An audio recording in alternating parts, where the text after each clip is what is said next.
Hello and welcome to Wellbeing Wednesdays. Each Wednesday at 1 o'clock, we at the Museums of the University of St Andrews will be encouraging you to take 10 minutes for a break to listen to museum story time. The objects in our collections have had fascinating lives, and the collection is full to the brim with objects that have interesting stories to tell. So take 10 minutes, relax and enjoy. My name's Ailey and I'm going to be your host. So today on Museum Storytime, I'm going to be telling you the story of the Gangetic Dolphin that you can find in the Pettigrew Museum of Natural History. Gangetic dolphins are very interesting creatures. In fact, they are highly endangered. There's very few specimens of Gangetic dolphins in museums, and those held in the Pettigrew Museum actually contributed to a study to find out whether dolphins in the River Ganges and the River Indus are distinct species, and the study showed that although there are differences between the dolphins, they're not separate species but they're different races, which is quite interesting. However, you're here for a story, not for a lesson, so I will tell you one. So our Gangetic dolphin in the Pettigrew Museum was the first specimen of this species to be brought to Britain from India. It was collected by a guy called Dr. Francis Day. He was an army surgeon in India under British rule, and he had a special interest in natural history.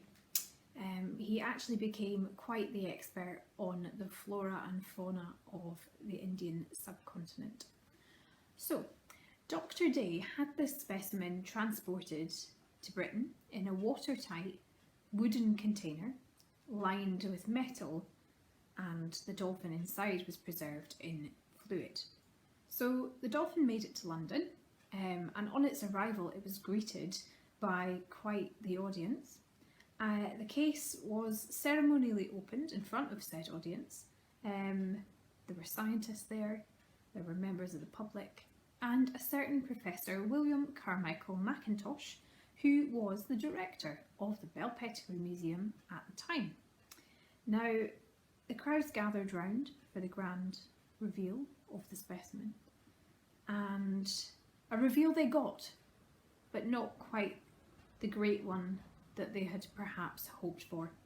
The dolphin was clearly worse for wear after its journey from India, and a powerful stench was released from the case, and the audience begged that the specimen be removed, which you can't really blame them for.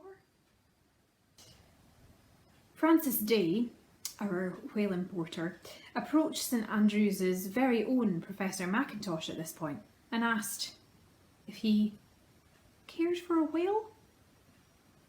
Rather than bolting in the opposite direction, away from Dr. Day, as many would have under the circumstances, Mackintosh was up for it and arranged to have the dolphin transported by cab to the Linnean Society at Burlington House in Piccadilly.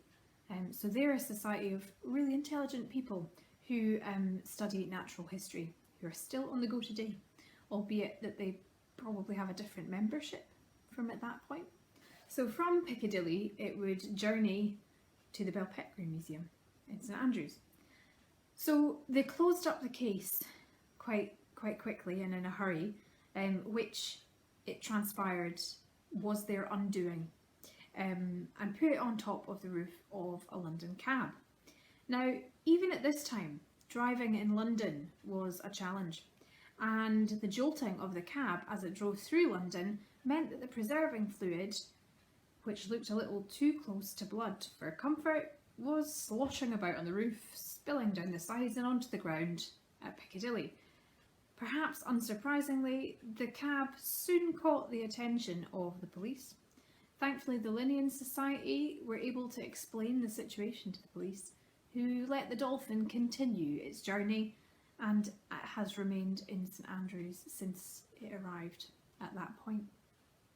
Tune in to next week's Wellbeing Wednesday Museum Storytime for another story about another fascinating object in the museums of the University of St Andrews collection. See you next week. Bye!